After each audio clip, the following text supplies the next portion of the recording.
अस्सलाम वालेकुम जी, क्या हाल है आप सबके। उम्मीद है आप सब खैरियत से होंगे। इजी लाइफ आइडिया व्लॉग में मैंने अपनी व्लॉगिंग का स्टार्ट किया है मॉर्निंग से। और आज सुबह सवेरे नाश्ता करने के फ़ौरन बाद मेरा माइंड था कि मैं ना रमज़ान के आने से पहले पहले अपने पूरे घर के काम काज कर लूँ। तो मतलब ये कि रोज़ एक एक काम करती जाऊँगी, जिससे इंशाल्लाह मेरे काम जो है ना क्लियर हो जाएंगे। सबसे पहले तो मैंने आज मशीन सुबह उठ के साड़ लगा ली, ताकि जितने भी बेड शीट्स वगैरह जितने हैवी मेरे कपड़े हैं ना वो साथ साथ धुलते जाएं। क्योंकि अगर हम शाम को मशीन लगाएं तो बस एक दफ़ा ही कपड़े धुलते हैं, दो तीन दफ़ा उसमें कपड़े नहीं डलते हैं। इसीलिए सुबह लगा दी, कम से कम दो तीन इसमें कपड़े, दो तीन बार कपड़े डलेंगे तो ज़्यादा मतलब कपड़े मेरे धुल जाएंगे। बेड शीट्स वगैरह जितने हैवी कपड़े हैं जो रेगुलर हम यूज़ में नहीं लाते कपड़े, लेकिन जैसे कुशन्स वगैरह पर भी कवर होते हैं, ऐसी चीज़ों पर होते हैं, वो सारे कपड़े इंशाल्लाह मैं धो लूँगी। और आज ना मशीन लगाने के फ़ौरन बाद मैं अपने ड्राइंग रूम में आ गई। मैंने सोचा सबसे पहले मैं अपने काम का आगाज़ जो है ना ड्राइंग रूम से करती हूँ। ड्राइंग रूम जो है ना ये तकरीबन मेरा साफ़ होता है, बट इसमें ना कोई इतना आया गया होता है, मतलब ये कोई बच्चे वगैरह को मैं इसमें नहीं आने देती हूँ, फिर भी इस पर बहुत ज़्यादा डस्ट आती है। खैर मैंने सबसे पहले इस पूरे रूम में झाड़ू दे दिया, क्योंकि जब हम झाड़ू दे देते हैं ना झाड़ू दे देते हैं, इसकी डस्ट जो है ना हमारे फर्नीचर वगैरह पर भी आती है। इसीलिए मैंने सोचा कि पहले झाड़ू दे दें, फिर उसके बाद मैं सारे फर्नीचर पर ना इस तरह से डस्टिंग कर देती हूँ। डस्टिंग मैंने एक एक कुर्सी पर खूब अच्छे से डस्टिंग की है। जो सेंटर में टेबल था उसकी भी मैंने खूब अच्छे से डस्टिंग की है। जब हम इस तरह से डस्ट इसकी यानी इसके ऊपर डस्टिंग कर देते हैं, फिर उसके बाद एंड में हमने मॉप करना होता है, ताकि जो डस्ट नीचे वगैरह आई है वो भी डस्ट खूब अच्छे से साफ़ हो जाए। ड्राइंग रूम की आज सफाई करूँगी इंशाल्लाह। इसकी अलमारी वगैरह भी साफ़ कर दूँगी, साइड टेबल हर एक चीज़ इसकी नीट कर दूँगी। ड्राइंग रूम जो होता है ना, ये हमारे घर में कोई भी आया गया हो, कोई अचानक से मेहमान आ जाए, तो कम से कम हमारे घर में ना एक रूम ऐसा होना चाहिए जो कि कोई आया गया अचानक हो तो हमारा रूम बिल्कुल नीट हो, और देखने वाला और जो बैठने वाला हो वो रिलैक्स फील करे और अच्छा फील करे। इसीलिए मैंने ड्राइंग रूम की खूब अच्छे से डस्टिंग कर दी। सबसे पहले मैंने टेबल पर, चेयर पर, ऊपर सारी चीज़ों के ऊपर डस्टिंग कर दी, फिर सारी चीज़ों के ना नीचे मैं डस्टिंग कर दूँगी। और ये जो अलमारी है ड्राइंग रूम में, जस्ट एक ही मेरी अलमारी बनी हुई है, इसमें भी थोड़े बहुत ना डेकोरेट पीस है, कोई ख़ास इतने मैंने इसमें ड्राइंग रूम में पीस नहीं रखे हैं, बस ऐसे ही जो घर में पीस पड़े थे वही मैंने ड्राइंग रूम में रख दिए हैं। ड्राइंग रूम के सारे पीसेस को हटाऊंगी, इनके ऊपर खूब अच्छे से डस्टिंग करूंगी, और साथ में इन डेकोरेट पीस के ऊपर भी जो डस्ट पड़ी हुई है उन्हें भी मैं साथ ही साफ़ करती जाऊंगी। क्योंकि ये जो काम है ना ये आजकल में हो जाए अच्छा है। रमज़ान के दिनों में ये डीपली जो काम होता है ना, ये हमारे करने के लिए ना हमारे पास टाइम नहीं होता, क्योंकि माशाल्लाह सुबह रोज़ा रखा होता है, फिर अफ्तारी का टाइम हो जाता है, फिर उसके बाद रोज़े की वजह से ज़्यादा घर के काम का ही नहीं होते, और डीपली काम तो बिल्कुल भी नहीं होते हैं। इसीलिए मैंने सोचा इन कामों को क्लियर कर दूं। और यहाँ पर हल्का फुल्का, जैसे हम कारी साहब से बच्चे पढ़ते हैं, मैं टीचर से पढ़ती हूँ, तो जैसे कुरान पाक वगैरह इधर पढ़ा होता है, और बच्चे जो है ना जहाँ दिल करता है चीज़ उठा करना यानी रख देते हैं, चीज़ों को सेट करके नहीं रखते हैं। तो मैंने सोचा क्यों ना इन सारी चीज़ों को भी सेट करके रखती जाऊँ, इसकी अलमारी पूरी की ना लुक भी अच्छी कर दूँ, क्योंकि रमज़ान के दिनों में तो मुझसे ये वाले काम बिल्कुल नहीं होंगे। खैर मैं अब जल्दी से ना इस सारे की ना डस्टिंग खूब अच्छे से कर देती हूँ। और ये जो है छोटे छोटे टॉयज़ आपको मैं दिखा रही हूँ, ये मेरी बेटी जो है उसकी, वो जब छोटी सी थी ना उसकी बर्थडे हुई थी, तो उस पर उसे गिफ्ट मिले हुए थे। ये गिफ्ट मैंने अभी तक संभाल कर रखे हुए हैं, अपने ड्राइंग रूम में इन्हें सजाया हुआ है, और यकीन करें इतने प्यारे लगते हैं। जो भी आता है इन छोटे छोटे टॉयज़ के बारे में पूछता है, और इनके अंदर से मैंने सेल निकाले हुए हैं, क्योंकि जब हम सेल अंदर पड़े रहने देते हैं उससे मशीनरी ख़राब हो जाती है। तो जब भी अभी भी इन्हें चलाएं, इनके अंदर म्यूज़िक बहुत अच्छा होता है और बहुत ही खूबसूरत लगता है जब हम इनमें सेल डालते हैं। खैर मेरी अलमारी जो है फुल साफ़ हो गई है। अब मैं पूरी ड्राइंग रूम में ये मोपिंग कर दूंगी, और बस इसी तरह मेरा ड्राइंग रूम जो है साफ़ हो गया। आई थिंक आधे से पौना घंटा लगा होगा पूरे ड्राइंग रूम को साफ़ करते हुए। चेयर्स जो हैं इनकी मैंने ये वाली चेयर्स की ना डस्टिंग मेरे माइंड से निकल गई थी, एंड में फिर मैंने इसकी भी डस्टिंग कर दी, क्योंकि अब इसकी डस्टिंग कर दूंगी ना कम से कम एंड दिनों में ना मतलब ये कि एंड दिनों में मुझे ये प्रॉब्लम नहीं होगी कि इनकी डस्टिंग करने वाली है। डीप क्लीनिंग जो है वो तकरीबन हो गई है। अब मैंने इसके स्विच बोर्ड जो है ना ये भी मैं साफ़ कर रही हूँ। स्विच बोर्ड जो है हालांकि साफ़ ही होते हैं, बट चिकनाई वाले हल्के फुल्के हाथ लग जाते हैं, इसीलिए स्विच बोर्ड गंदे होते हैं, उनको भी मैंने साफ़ कर दिया। और ड्राइंग रूम की लाइट्स वगैरह मैंने ऑफ़ कर दिया। अब इसका बाहर का दरवाज़ा बंद करने लगी थी, तो दरवाजे पर भी बहुत ज़्यादा डस्ट थी, मैंने इसकी भी डस्टिंग कर दिया। अब इस दरवाजे को मैं बंद कर दूँगी, कोई भी आया गया होगा फ़ौरन इसका दरवाज़ा मैं खोलूँगी, कोई आया गया हो तो फ़ौरन से यानी अंदर नीट ड्राइंग रूम मिलेगा। ड्राइंग रूम साफ़ करने के बाद अब मैंने अपनी फ्रीज़र जो है इसके अंदर भी जितनी चीज़ें पड़ी थी सारी चीज़ें निकाल दी और ये देखिए इसके अंदर कितनी ज़्यादा बर्फ़ जमी हुई है। इसका मैं दरवाज़ा खोल दूँगी और इसके आगे पंखा लगा दूँगी ताकि जल्दी से इसकी बर्फ़ जो है मेल्ट हो जाए। उतनी देर में मैं मज़ीद घर के काम कर लूँगी। लेकिन मैंने ड्राइंग रूम साफ़ किया था, मुझे बहुत गर्मी लग रही है। सबसे पहले तो मैं आपके साथ एक ड्रिंक जो है ना बड़ा ही टेस्टी सा वो उसकी रेसिपी शेयर करूँगी। रमज़ान स्पेशल ये ड्रिंक है, आजकल आप घर में भी इसे बना सकते हैं क्योंकि अब गर्मी बहुत तेज़ आ गई है। आज मैंने सफाई की है, यकीन करें मुझे पता लग गया कितनी गर्मी आ गई है। और सबसे पहले मैं इसकी रेसिपी अब आपको बताना स्टार्ट करती हूँ कि सबसे पहले हमने तकरीबन मैंने 2 टेबलस्पून तुक मलंगा लिया है, उसे आधा कप पानी में भिगो दिया है। थोड़ी देर तक वो फूल जाएगा और अब हमने चीनी ली है, 1 गिलास के अंदर हमने चीनी डाली है, 1 से 1.5 टेबलस्पून चीनी डाली है। उसी हिसाब से हमने जितने गिलास लेने हैं उतनी चीनी को पानी के अंदर हम खूब अच्छे से मिक्स कर देंगे और साथ में जितने हमने गिलास लेने हैं उतनी ही हमने सब्ज़ मिर्च के अंदर कट लगा लेना है और एक लेमन लेकर उसके बारीक बारीक स्लाइस कर लेने हैं। अब हमने लेमन लिया है, लेमन 1 गिलास के अंदर हमने 1 से 1.5 टीस्पून हमने लेमन का जूस डालना है। बस इतनी इंग्रेडिएंट्स डालनी है। सारी चीज़ों को आप ज़रा वो नोटिस कर लीजिएगा। लेमन जो है उसके अंदर से मैंने बीज निकाल दिए। अब मैंने 1 गिलास लिया है, इसके अंदर लेमन के जो बारीक बारीक मैंने वो किए हुए थे वो डालेंगे और एक सब्ज़ मिर्च डालेंगे। साथ में जो लेमन हम निचोड़ रहे हैं उसके अंदर ये जो आगे लगे होते हैं ना, ये मुझे जूस के अंदर बहुत अच्छे लगते हैं, ये भी हम डाल देंगे।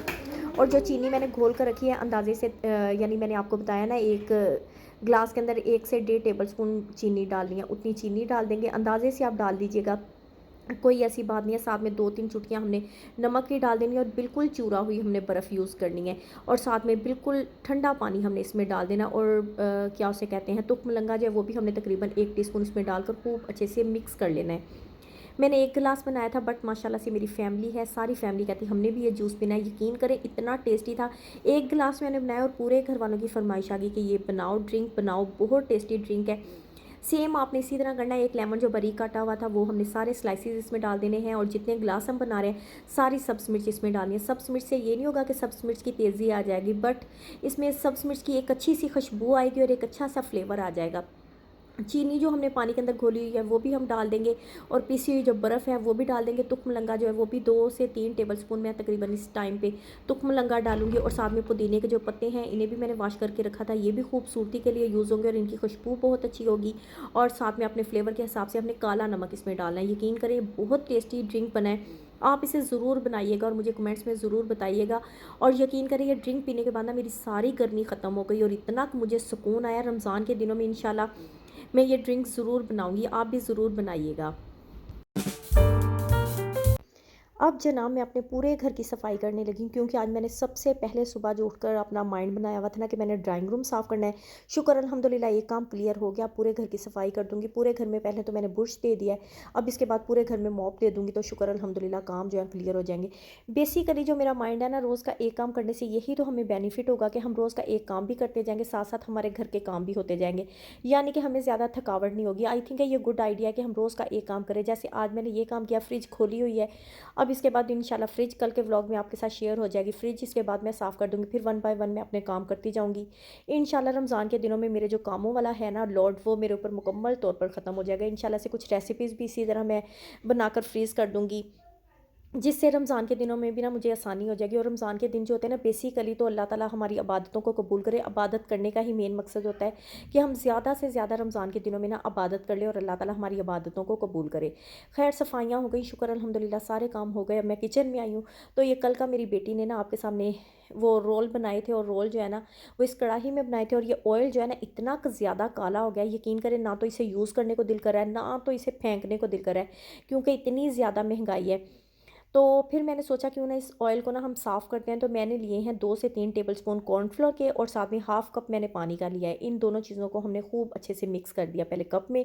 उसके बाद इस ऑयल के अंदर मैंने इसे डालकर नीचे से बिल्कुल हल्की आग जो है ना वो मैंने चला दी है। अब इस तरह से नरम हाथों से मैं चम्मच हिलाती जाऊँगी और काफ़ी देर तक बनाऊँगी, जितनी देर तक कि ये जो मैंने पानी डाला है ना वो पानी जो है वो खुश्क ना हो जाए। और जब यकीन करें मैंने ऑयल को इस तरह से किया साफ़ और मैं खुद हैरान हो गई। मेरे पास से एक औरत मुझसे मिलने के लिए आई थी, वो भी कहती बाजी ये क्या कर रही हो। मैंने कहा ऑयल को साफ़ करी, वो भी इतनी इंस्पायर हुई और मुझसे स्पेशली तरीका पूछ के गई है कि आपने किस तरह से ऑयल साफ़ किया। ये देखिए ऑयल अभी जो है इसका कलर जो है काफ़ी हद तक साफ़ हो गया, बल्कि तकरीबन साफ़ हो गया। और सबसे अमेजिंग बात ये कि जो मैंने इसमें कॉर्नफ्लोर डाला था ना, वो सारा कॉर्नफ्लोर चम्मच हिलाने से चम्मच के साथ ही जुड़ गया, और सारा जो इसके अंदर कालापन था वो सारा कॉर्नफ्लोर ने अपने अंदर जज़्ब कर लिया। और ये ऑयल मेरा तकरीबन साफ़ हो गया। ये देखिए बिल्कुल साफ़ हो गया, बस हल्का फुल्का कह लें कि इसके अंदर ब्लैक कलर था बकाया, ये सारा साफ़ हो गया। ये सारा जो था ना कॉर्नफ्लोर वो चम्मच के साथ चिपक गया। आई थिंक ये बेस्ट आइडिया है रमज़ान के लिए।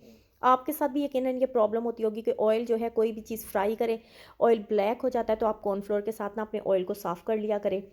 और इसके बाद जनाब ये दूध जो है ना, मैंने फ्रिज खोली, या दूध फ्रिज में पड़ा हुआ था, मैंने सोचा दूध ख़राब ना हो जाए, तो मैंने दूध को बॉयल किया और एक बन जो है ना, वो मैंने इसमें डालकर उबलते हुए दूध में 1-2 बार इस तरह कर लिया। इससे ये हुआ मेरा बन जो है ना नरम हो गया। बड़ा ही टेस्टी, मैं आपके साथ मीठी स्वीट रेसिपी शेयर करने लगी हूँ। बड़ी ही टेस्टी ये रेसिपी रेडी होगी। और मैंने अब दूध के अंदर से बन जो डाला था उसे 1-2 बार उसको ऊपर नीचे कर दिया, उसके बाद उसे निकाल दिया, और अब मैंने दूध के अंदर चीनी डाल दिया। और अब ये है कस्टर्ड।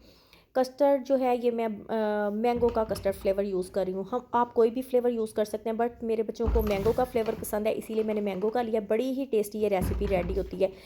और अक्सर ना कुछ समझ नहीं लगती घर में कि क्या हम डालें, होता है बादाम डालें, ये डालें, जैसे फ्रूट्स इतने ज़्यादा लोग डालते हैं, लेकिन कोई समझ ना लगे तो ये सस्ता सा बन मिलता है, बन आप लीजिए और इस तरीके से आप रेसिपी कर लीजिए। और ये देखिए मैंने कस्टर्ड इसमें डाला है। कस्टर्ड को खूब अच्छे से हमने पका लेना है, चीनी भी अपने फ्लेवर के हिसाब से हमने कर लेनी सेट।